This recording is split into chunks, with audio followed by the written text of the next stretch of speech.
Some of the world's most popular tourist attractions today were once fabled lost cities, rediscovered by explorers within the last 2 centuries. Their adventures, full of intrigue and danger, can sound like fiction, but their discoveries have often solved mysteries hundreds of years old, often by chance.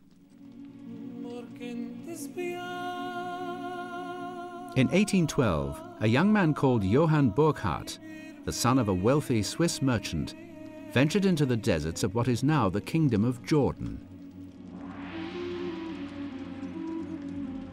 He'd been traveling in the region for more than 3 years, gathering information about ancient caravan routes for a company in London.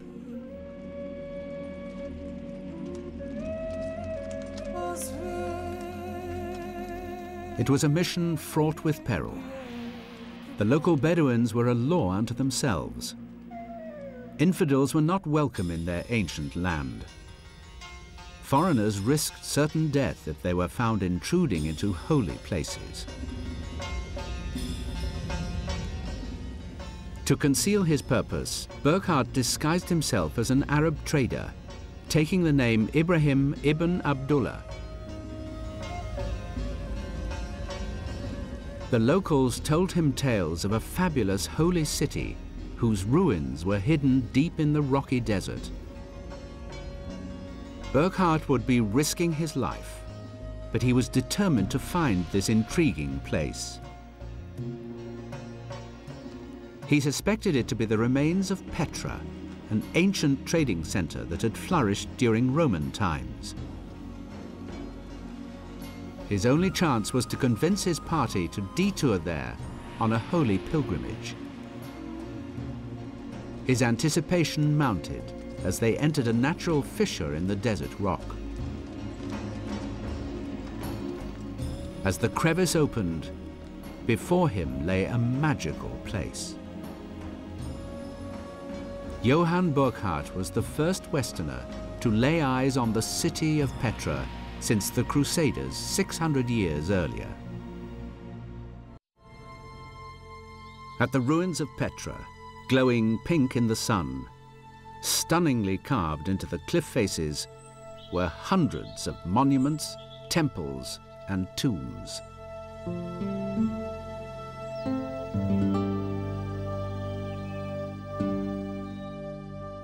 Burckhardt had been right about Petra's location. This was the site of one of the world's greatest crossroads for trade 2,000 years earlier. Legions of camel caravans that set off on the Silk Road from the east would wind their way to this desert outpost. Spices from India, silk from China, and gold and ivory from Africa all made their way to this international trading center. Its founders were the Nabateans, a semi-nomadic people from northern Arabia who had settled in this desert more than 600 years before the birth of Christ. They built what is still considered one of the most impressive cities in the world. Its dazzling rose-colored buildings were hewn from the very rock of the desert. At the height of its power in the 1st century, Petra's beauty was renowned. Cleopatra was said to have asked Julius Caesar to present her the exotic city as a gift. The influence of myriad cultures is reflected in the city's buildings, especially its most famous.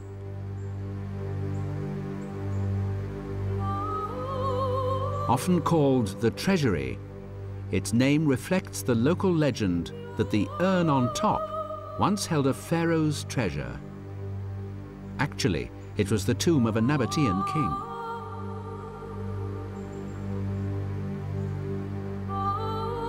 In fact, the large number of tombs found at Petra has led some experts to believe that the city evolved into a necropolis, a city of the dead. In the 2nd century after Christ, Petra lost much of its independence when it was absorbed into the Roman Empire. Still, with Rome's protection, it would remain a beacon for traders.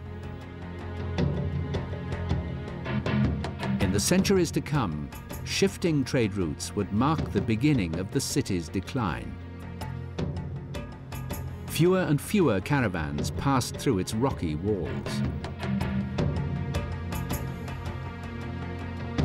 Finally, after a series of devastating earthquakes in the 8th century, the city fell into obscurity. Its location became lost to the world, hidden in the vast, uncharted desert.